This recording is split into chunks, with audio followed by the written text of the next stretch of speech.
welcome back to Academic Reading and Writing. In the previous discussion, I started talking about 4 levels of reading, in which I guided you about the first 3 levels of reading, which are elementary reading, inspectional reading, and analytical reading. So today I'll be talking in detail about the 4th level of reading, which is the most challenging one. But first of all, let's review these first 3 levels very quickly. So first of all, elementary reading is basic reading, in which we try to understand what the text has to say, and we do not attempt to gain an in-depth understanding of the text. The second is inspectional reading, in which we simply read through a book very quickly in a short period of time. And the function of inspectional reading is to develop a general overall understanding of the subject and a few very obvious things about the text, like its structure, its past, which can be, this information can be gained from looking at the title of the book, its preface, abstract table of contents, and the publisher's blurb. Thirdly, we talked about analytical reading, which is a comparatively advanced level of reading in comparison with the first 2 levels. So here we try to delve deeper into the text and try to understand it fully. So the 4th level of reading, which is the most complex and systematic type of reading, is synoptical reading, and this is what is the topic today. Now, reading synoptically means reading many pieces of writing at the same time, reading one book and then another on the same topic, on the same subject. And through this reading, the reader actually tries to develop a comprehensive understanding of the subject by comparing how the subject has been dealt with by different people. So it becomes more challenging because the reader is not simply dealing with one text or one writer. So there is a great amount of complexity involved in synoptical reading, and obviously a lot of practice is required to master this level of reading. Here, let me explain it in greater detail. What the reader's purpose is not simply read one book on a subject, rather he wants to read many writers and their books on the same subject and then develop his own understanding. So by comparing and contrasting different writings on the same subject, as a mature reader, he analyzes not only the strong points of a certain writer, his style, and the scope of his discussion, but he also tries to develop an understanding of the flaws, because once he is comparing different writers, now he can see the strength points of a writer and also its weak points.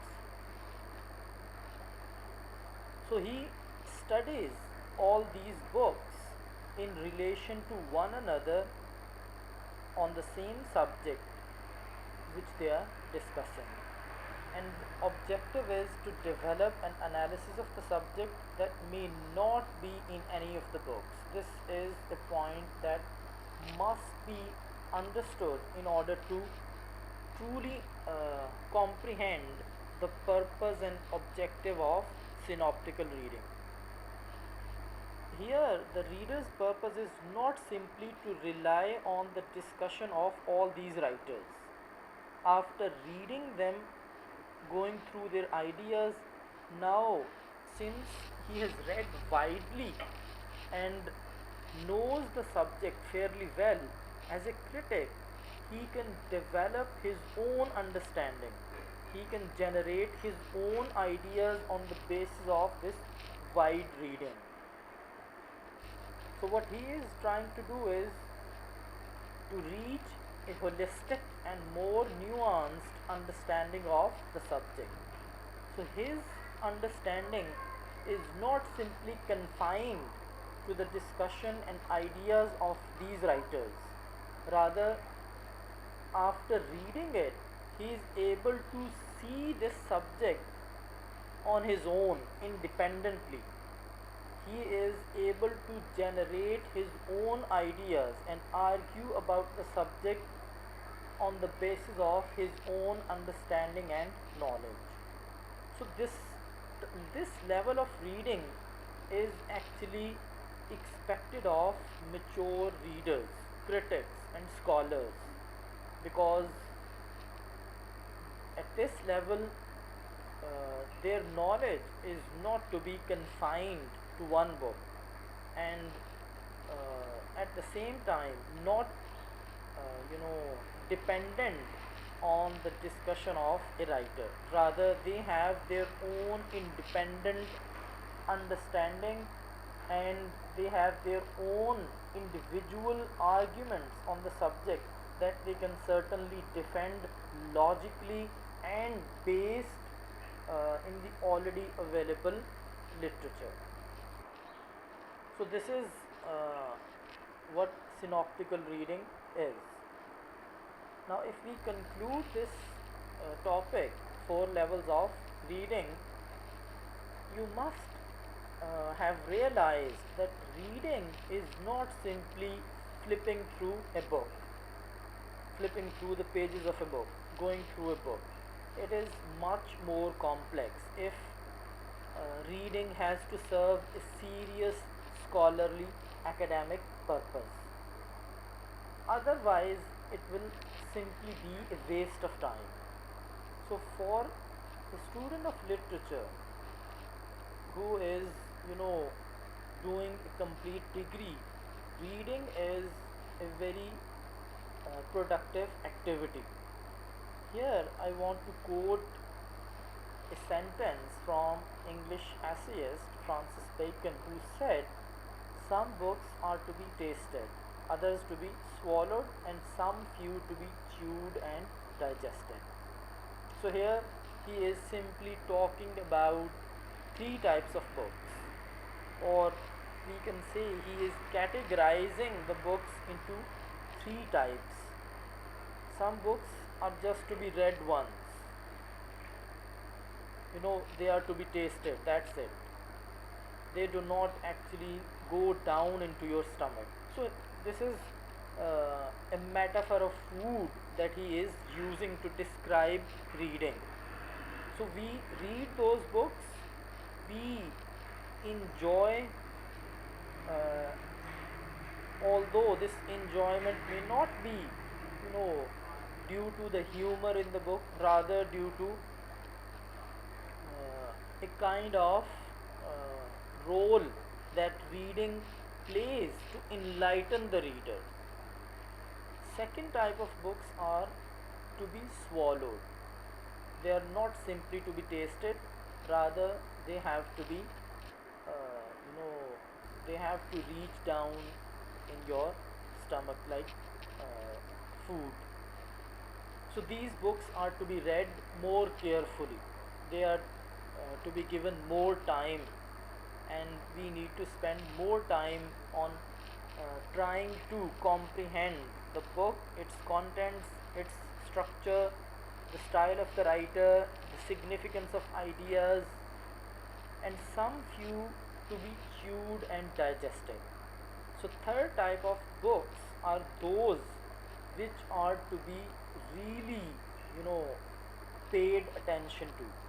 They are to be carefully read, and their contents, since their ideas are so genuine and influential, they are so strong that they need to be uh, chewed and digested.